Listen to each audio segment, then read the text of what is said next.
Salve, salve! No episódio anterior, vimos como a morte foi sendo retirada do convívio social. Hoje, vamos entender como a modernidade não apenas escondeu a morte, mas passou a administrá-la. Norbert Elias nos fala sobre o processo civilizador, a higiene, o controle dos impulsos, o afastamento da violência e o recalcamento da finitude. Já com Ulrich Beck, entramos na chamada sociedade do risco, onde a morte deixa de ser vontade divina ou destino biológico e passa a ser responsabilidade individual. E a pergunta vem: você fez seus exames? Você se cuidou? Não performou saúde? Então a culpa é sua. Depois do intervalo daquela aula, retomamos com Anthony Giddens e o conceito de segurança ontológica. Essa sensação de que a vida segue, de que o sistema controla o caos, para que a gente consiga continuar vivendo sem enlouquecer. Mas será que ele controla mesmo?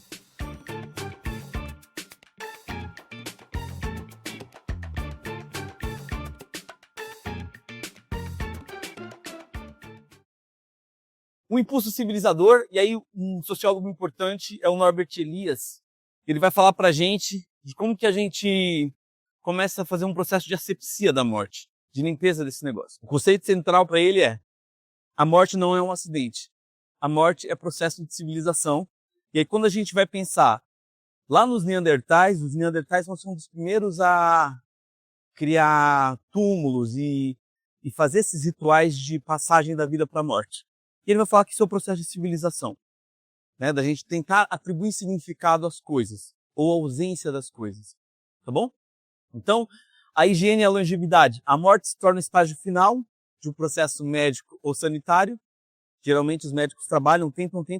Chega uma hora que o corpo não consegue reagir, o corpo não consegue suportar e, como tudo que é vivo, tem seu processo, vai chegar uma hora que acaba.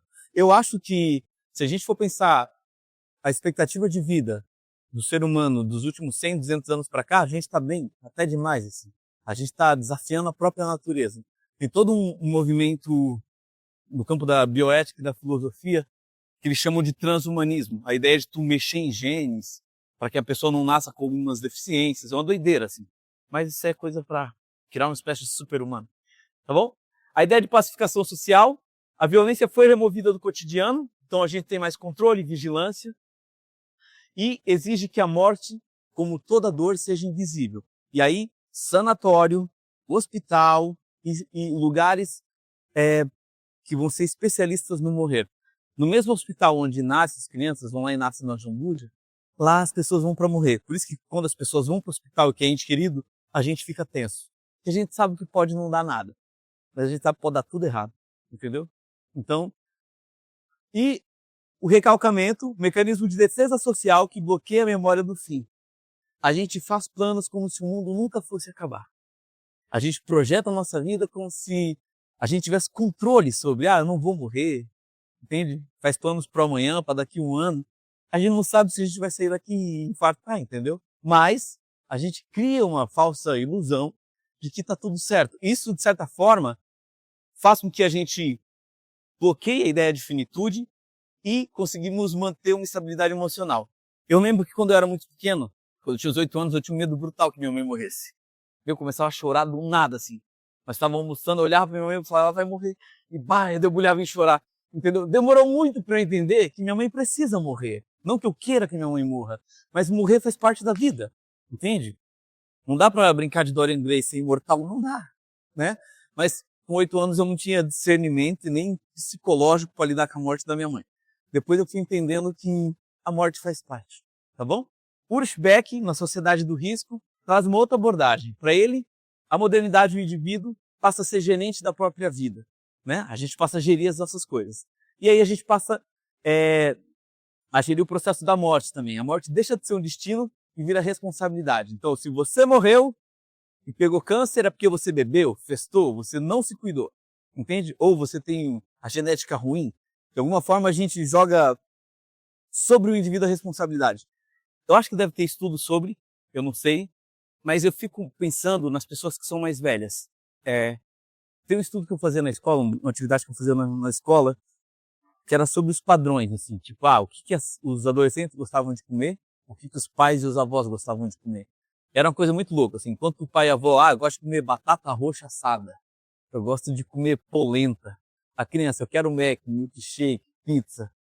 E eu fui pensando que talvez a forma como a gente se alimenta deve impactar a nossa saúde. Entende? Talvez por isso que a gente tem os velhos que são mó resilientes, os caras com 80 anos trabalhando, tá? A gente tem um processo de que a forma como a gente vive impacta a nossa saúde, a nossa morte, e a gente, de alguma forma, para o Urschbeck, dissocia isso do coletivo.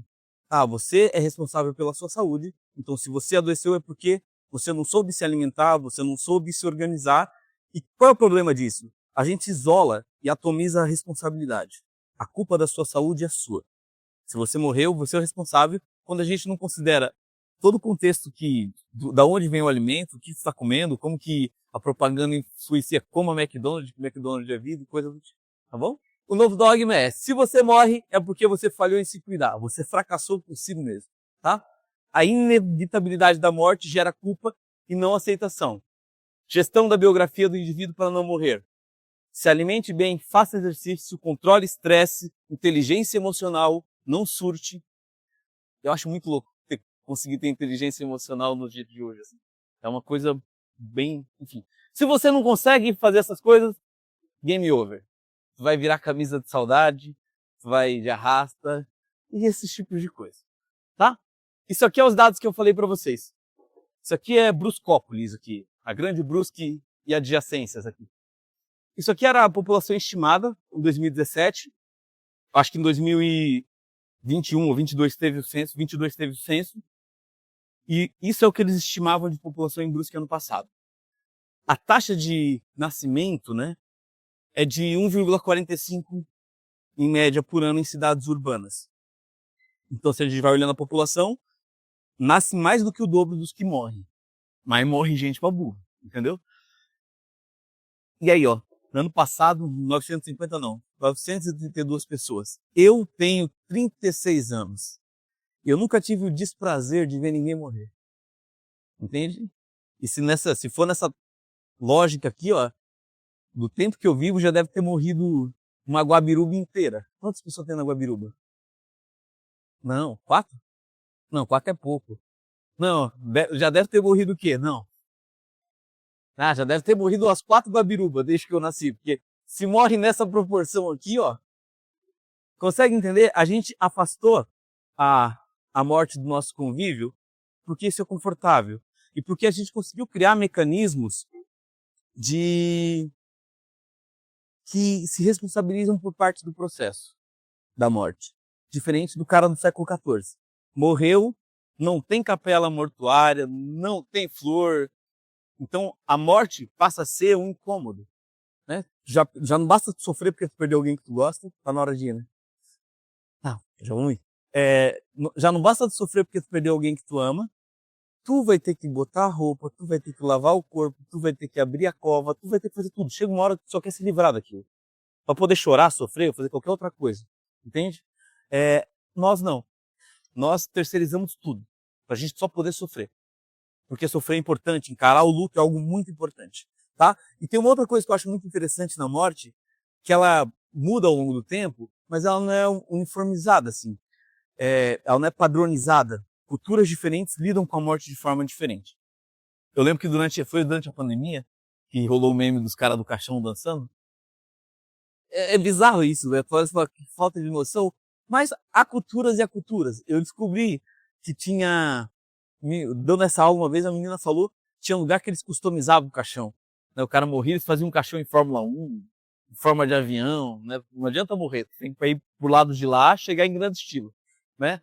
Então, eu acho muito bonito e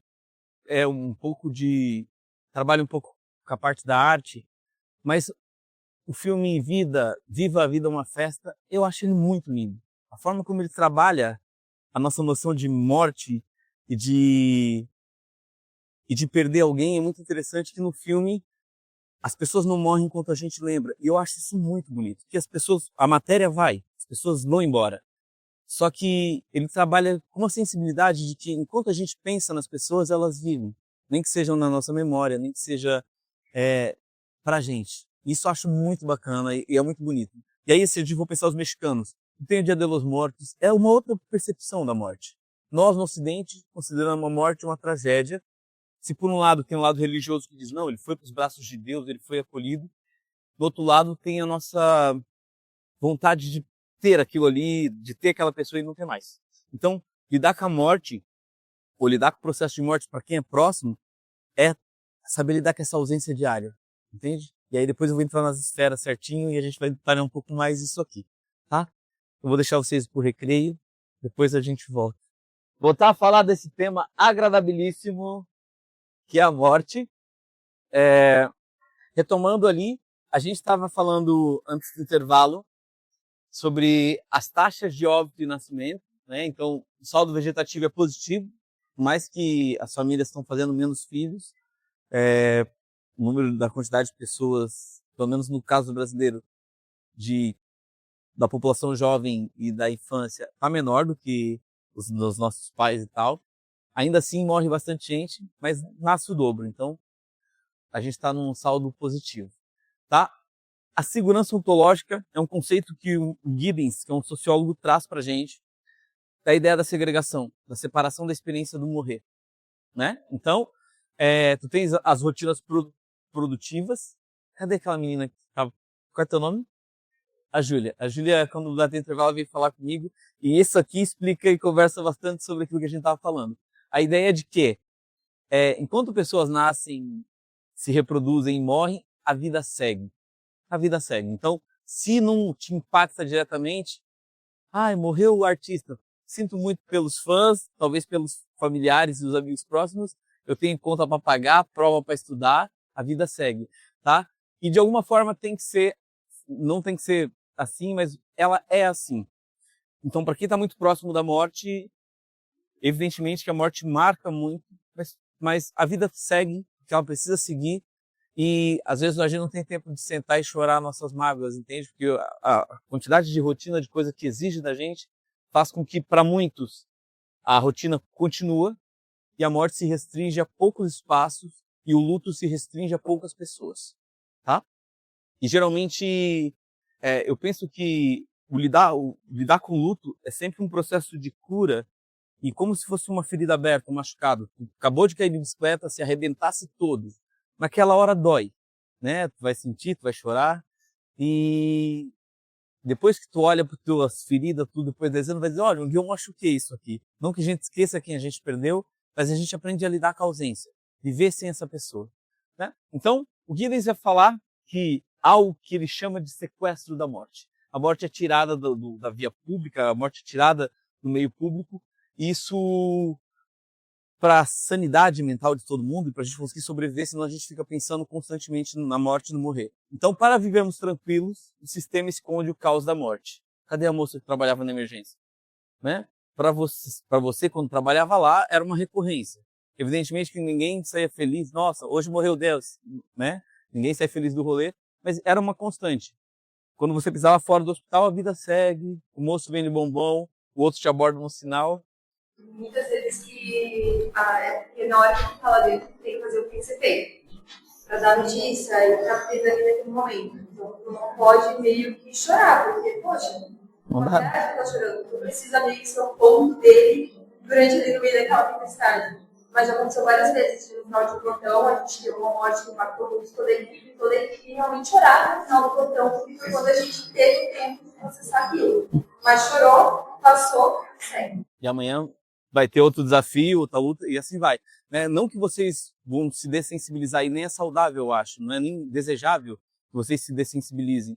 Só que, dependendo da área, vocês vão estar vendo morte com tanta frequência que, como a coisa está sendo feita, não dá para deixar sentar e chorar, porque senão o cara morre, o outro chega lá todo estrupiado e não consegue atender. Né? Então, ela é sequestrada pelas instituições e removida do olhar público. Quem está na UTI, quem está recebendo trauma, vê a coisa mais feia ali. O resto está assistindo Big Brother, vendo Flamengo e a vida segue. Entende? Tá?